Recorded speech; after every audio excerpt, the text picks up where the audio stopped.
How to cancel order on Temu App. Hey everybody, welcome to another video. In this video, we're gonna learn how we can cancel order on Temu App very easily. So let's get started with it.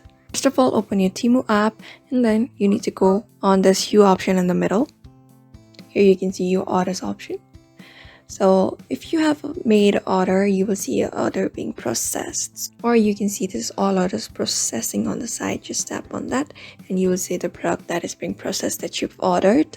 And then here, just click on the order that is being processed that you want to cancel. Just tap on it, and when you scroll down a bit, you'll see a cancel order option.